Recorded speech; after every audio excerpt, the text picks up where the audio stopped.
buongiorno cercatori d'oro. Innanzitutto vi do il benvenuto nel mio canale, nel caso in cui foste nuovi, e bentornati invece se siete dei miei amici da tempo.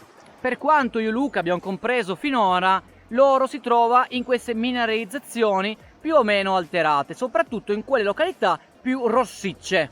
Piuttosto è molto interessante perché dove vi è l'affioramento di queste vene proprio vicino al fiume, poco dopo, soprattutto nelle fessure, si può fare una tecnica chiamata crevicing. Nel crevicing si cercano le pepite e le pagliuzze d'oro rimaste intrappolate lungo le fessure della roccia madre, cioè la roccia che compone le montagne. Qua siamo lungo un fiume montano. Le vene aurifere sono contenute in questa roccia grigia, chiamata grafitoscisto. In sostanza è una roccia composta per la maggior parte da mica e da grafite, proprio quella con cui sono fatte le mine delle matite. Il colore rugginoso spesso e volentieri indica le mineralizzazioni primarie. Quindi, per darvi qualche ulteriore spunto di giacimentologia, cioè la materia che studia i giacimenti minerari, in questo caso abbiamo a che fare con delle manifestazioni, si chiamano secondarie, in quanto la loro concentrazione di oro e di altri minerali tendenzialmente non è remunerativa economicamente, tale da addirittura aprirvi una miniera, per esempio. Però intanto dal punto di vista collezionistico e amatoriale è possibile trovarvi delle interessanti quantità d'oro per la propria collezione, per esempio. In questo caso specifico il grafitoscisto è la host rock, cioè la roccia che ospita la mineralizzazione aurifera.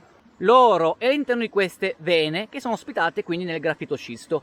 Queste sono le mineralizzazioni. Oggi sono in compagnia del mio amico Roberto e del mio amico Luca Kiss, che avete già visto sicuramente in altri video. Luca ha anche un canale YouTube, Luca Kiss 70, mi raccomando di andarlo a stalkerare anche lui.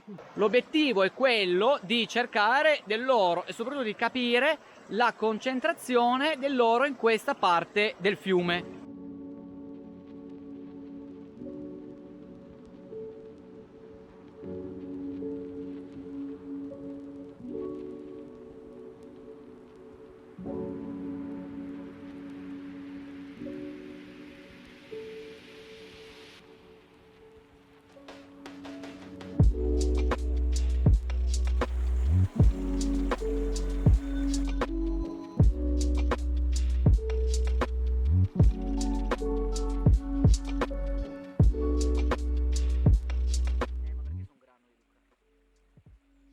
Mi sono spostato un paio di centinaia di metri a valle, penso di aver trovato un altro interessante posto per fare ricerca dell'oro. Rocce di queste dimensioni potrebbero addirittura aver subito un trasporto glaciale. E qua là comunque ci sono dei massi che confermano l'ipotesi che qui potrebbero esserci dei sedimenti pesanti. Seconda peculiarità interessantissima, qua fiora la roccia madre, proprio poco a valle di questo grandissimo freno naturale.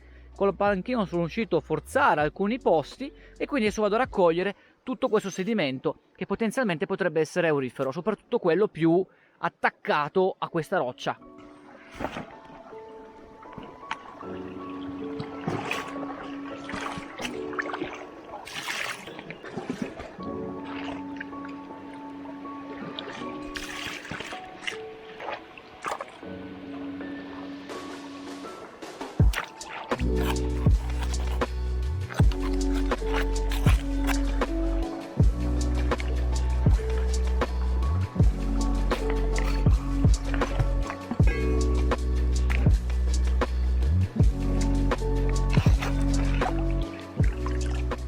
Per fare un attimo un riepilogo di quello che ho fatto in questa fessura per quanto riguarda lavoro e prospezione, ho rimosso il masso che era proprio al centro di questa naturale fessura, adesso l'ho messo qua a lato, ma poi andrò a riporlo di nuovo al suo posto e adesso sto andando a raccogliere tutto il sedimento rimasto qua dentro. Questo potenzialmente potrebbe essere aurifero.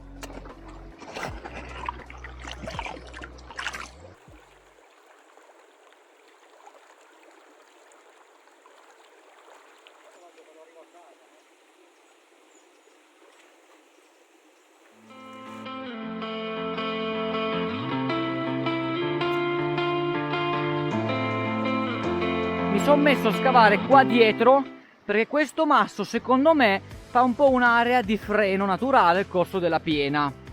Quindi per mezzo della mia sessola sto andando a raccattare quei sedimenti dal fondo, poi userò anche una spazzola e faccio un piatto e vediamo cosa c'è. In ogni caso io sono molto curioso di vedere queste fessure, cosa potrebbero darci, ma lo faremo dopo.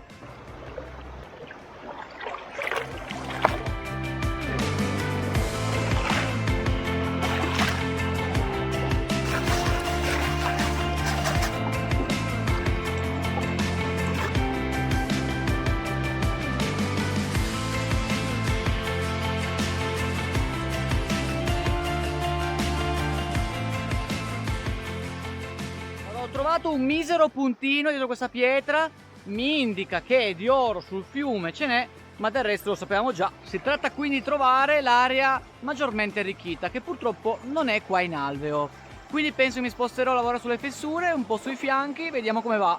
Adesso ho scelto questa area, molto interessante perché qua affiora il bedrock, questa è la roccia che compone la montagna e vedete queste fessure potrebbero contenere dell'oro al proprio interno. Quindi andrò a smontare questo per mezzo del mio palanchino, smonterò anche qua un po' vicino alla vena di quarzo che corre, potenzialmente potrebbe essere un'area di fonte dell'oro locale, e poi andiamo a lavare tutto il piatto, che ho messo in questo caso un setaccio, ma vado poi a controllare ci fossero le pepite dentro il setaccio.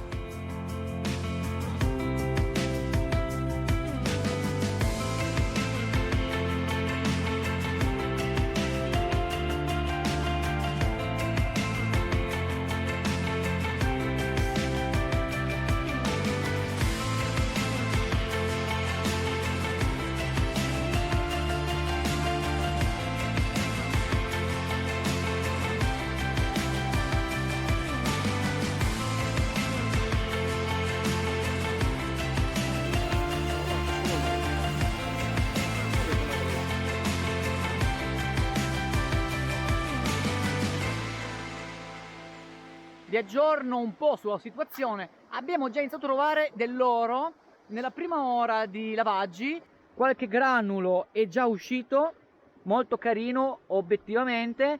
Luca adesso in diretta ha appena trovato un granulo d'oro, veramente bello, si vede ad occhio e ha una morfologia non tanto alluvionale, direi quasi eluviale, quindi siamo vicini al deposito. Allora, tiriamo un po' le conclusioni di questo video, ragazzi. Abbiamo appurato che in questa zona c'è potenzialità aurifera. Dovrei assolutamente campionare qualcosa, già provare a macinarlo e vedere se uscisse dell'oro dall'interno. Però è peculiare che proprio poco dopo questa curva, al primo arricchimento, c'è un sacco d'oro, soprattutto a contatto tra il bedrock e il sedimento sovrastante alluvionale. Quindi un mi piace mi gasa tantissimo, mi raccomando di lasciare il video se vi è piaciuto e ricordatevi di iscrivervi al canale, che è una cosa buona, giusta. Io sono Matteo Berto e ci vediamo al prossimo episodio. Ciao ragazzi!